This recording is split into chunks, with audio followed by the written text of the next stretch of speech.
2020 might feel far away, but Hollywood's major studios are already planning ahead, and it's looking like it could be an incredibly exciting year for the film industry. Here are the most hotly anticipated movies coming out next year. 17 years after the release of Bad Boys 2, audiences will finally get to see another entry into the classic buddy cop franchise. Sony has slated Bad Boys for Life for January 17, 2020, bringing back Will Smith and Martin Lawrence as Miami Police Department detectives Mike Lowry and Marcus Burnett. Jerry Bruckheimer is set to return to produce the project, which will be directed by Adil El Arbi and Bilal Fallah. Bad Boys for Life has had a long and difficult journey to the big screen, and many fans thought that it would never even happen, especially when the movie was pulled from the studio's release schedule and lost its initial director due to scheduling conflicts. But it appears that it's finally moving forward now and should mark a fun new opportunity for fans to enjoy the action adventures of Smith and Lawrence once again. We may not have any specific details on the movie's plot yet, but we're still pumped. The follow-up to 2014's Spectre has endured as rough a road as any entry in the franchise's 5-decade history. It was uncertain for a while if Daniel Craig would even return for his 5th on-screen mission, while acclaimed Trainspotting director Danny Boyle initially took and then promptly stepped out of the director's chair. Now, however, some details about 007's 25th cinematic outing are finally becoming clear. Craig will indeed return one last time in a film by True Detective's Cary Fukunaga, the first American director to helm a Bond movie. Intriguingly, Craig's tenure as Bond has been marked by a distinct back-and-forth critical reception. Middling reactions to Quantum of Solace and Spectre punctuated overwhelming acclaim for Casino Royale and Skyfall. So following that pattern, this movie is set to become a rousing success. Important details such as the film's title and who will perform the theme song have yet to be announced, but we do know that Bond 25 will hit theaters on Valentine's Day 2020. Are you ready to get back to work? With pleasure, M. With pleasure.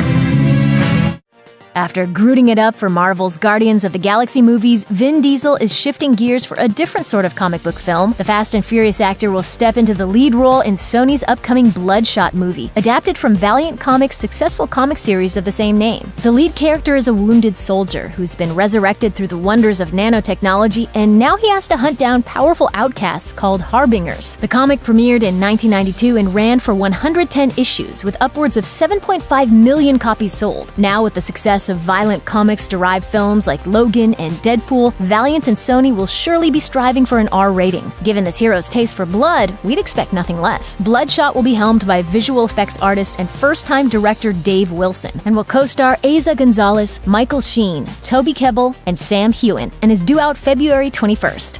Fans may have to wait an extra year for Fast and Furious 9, but they'll get a spin-off movie out of Dwayne Johnson and Jason Statham in the meantime, and Hobbs and Shaw should be worth the wait when it finally does hit theaters in the spring of 2019. Although we don't know much about where the main saga's headed next, the pressure to keep upping the stakes should mean it'll find a way to be even more epic and ridiculous than any of the previous installments. With Charlize Theron's Cypher still alive and on the loose at the end of The Fate of the Furious, there are plenty of existing opportunities for vehicular mayhem. You can probably count on most of your favorite cast members returning too, and the franchise's ever-increasing profile means there's always the chance to land even more big names to join the cast. Fast and Furious 9 is due for release on April 10th, 2020.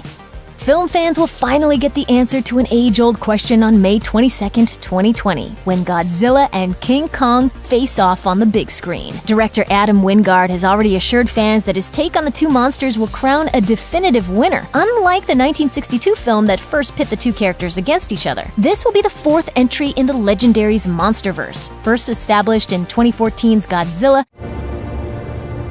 The Iwis won't speak their name, but I call them skull crawlers. Why? Because it sounds neat. And further expanded on with Kong Skull Island. Godzilla, King of the Monsters will open that world even wider in 2019, bringing old favorites like Mothra and Rodan into the fray and setting the stage for this next clash of the Titans. Godzilla vs. Kong is the biggest project yet for Wingard, whose previous directing credits include You're Next and The Guest. As if the collision of these two screen icons wasn't fan-pleasing enough, the movie will also feature an impressive lineup of human actors. Stranger Things' Millie Bobby Brown will reprise her King of the Monsters role, with Black Panther's Denai Guerrera in Deadpool 2's Julian Dennison also attached to star.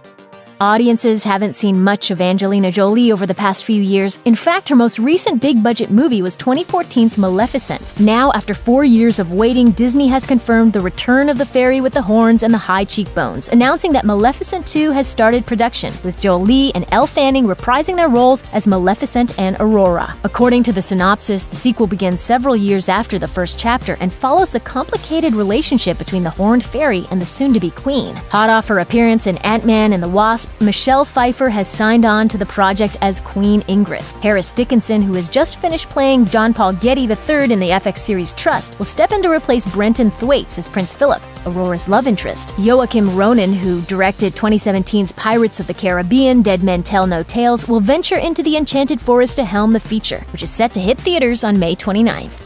2017's Wonder Woman is the most critically acclaimed movie in the DC Extended Universe by a very wide margin. It makes sense then that Gal Gadot's next adventure as the Amazonian warrior is being fast-tracked back to the big screen, while Superman and Batman are left to struggle against a legion of issues and complications standing in the way of their next movie appearances. One misses the days when one's biggest concerns were exploding wind-up penguins. Diana's second solo story hasn't been without its own delays, however. Wonder Woman 1984 was pushed back from its original 2019 holiday season release to June 5th, 2020. When the movie does finally arrive, it will likely bring with it just the kind of colorful blast from the past its title promises. Filling in part of the timeline between the first movie's World War I setting and the hero's re-emergence in Dawn of Justice, Wonder Woman 1984 will see the return of Gadot, Chris Pine, and director Patty Jenkins. SNL alum Kristen Wiig also joins the fray as Nemesis Cheetah, who will clash with Diana in the depths of the Soviet Union. It's pretty hard to keep a movie production secret for very long, especially in the modern age. That's why it was so shocking when filmmaker Jason Reitman revealed that not only was he working on a new Ghostbusters movie, but that he already had a vague but atmospheric teaser trailer ready, announcing its summer 2020 arrival. The son of original Ghostbusters director Ivan Reitman, Jason has formed his own identity as a director with such offbeat, low-key dramedies as Juno and Tully. Now he's ready to direct and co-write a new chapter of the story he watched unfold on set as a child. Gil Kanan, the director of 2015's Poltergeist remake, will be sharing writing duties with Reitman. There were plenty of reasons for fans to be a little frustrated with Paul Feig's 2016 Ghostbusters reboot, but it's still a bold move for Reitman to return to the original timeline. He explained to Entertainment Weekly, "It's not a reboot. What happened in the 80s happened in the 80s, and this is set in the present day. It remains to be seen who else will be involved. Harold Ramis passed away in 2014, Rick Moranis is in semi-retirement, and Bill Murray has long been slippery on the topic of committing to another sequel. But then, who really knows what Bill Murray could do at any given moment?" I love this plan. I'm excited to be a part of it. Let's do it. Director Joseph Kosinski made his movie debut with 2010's Tron Legacy, a sequel for a generation that hadn't even been born when its predecessor was made. Now he's set to do it again with Top Gun Maverick, the 2020 follow-up to 1986's classic Flyboy thrill ride. This new installment will find the original movie's hero taking the son of his fallen friend under his wing. Top Gun director Tony Scott had once envisioned a sequel to his original movie, but his death in 2010 put those plans on hold. Producer Jerry Bruckheimer remained dedicated, however, eventually hiring Kosinski and securing the commitment of original stars Tom Cruise and Val Kilmer. Miles Teller will play the son of Goose, with Jennifer Connelly, John Hamm, and Ed Harris also joining the cast. A big part of Top Gun's success was its wildly popular soundtrack, so it's lucky that Harold Faltermeyer is also returning to compose the score, with Kenny Loggins recording a new version of Danger Zone for the movie. Feel the Need for Speed on June 26th. Lin-Manuel Miranda has become one of the defining songwriters and performers of his generation. Not only did he earn a Pulitzer Prize for the monumental impact of his Broadway musical Hamilton, but he's also been a delightful presence in family film and television. Meanwhile, director John M. Chu is best known for forging a cultural phenomenon in 2018 with Crazy Rich Asians. Combining these two forces can only be a great idea. And that's exactly what's going to happen in 2020, with Chu's adaptation of Miranda's debut Broadway musical, In the Heights. Though little else has been revealed about the movie, the show examines the lives of the Hispanic American residents of the Washington Heights neighborhood of New York City. Miranda himself originally played the central role of Usnavi, a young bodega owner who dreams of returning to his familial home of the Dominican Republic. After a long and troubled development history that stretches back a whole decade, In the Heights will finally hit screens on June 26th.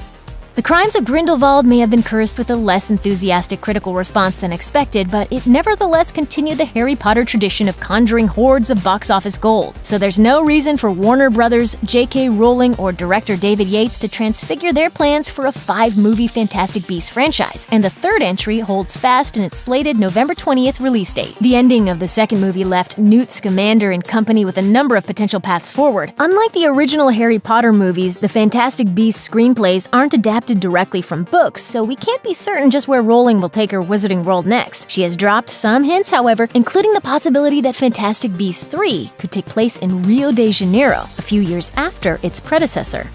We're getting not 1, not 2, not even 3, but 4 Avatar sequels over the next decade, the first of which will hit theaters on December 18th, 2020. This massive undertaking reportedly has a total budget of over $1 billion, allowing director and franchise mastermind James Cameron to fully embrace a slew of new technologies and ensure that the sequels are as visually stunning as the first chapter. Cameron isn't slouching on the story either, and the movies are said to be a family saga about Jake, Neytiri, and their children. Much of Avatar's cast is set to return, with some making a comeback despite their deaths in the original film. Newcomers include Fear the Walking Dead's Cliff Curtis as Tonowari, the leader of a clan of reef people, and Game of Thrones' Una Chaplin as Varang, a prominent character described as strong and vibrant. A group of young actors will take on mostly CGI roles as the younger set of Pandora residents, bringing the film a whole new challenge, and hopefully some new life as well.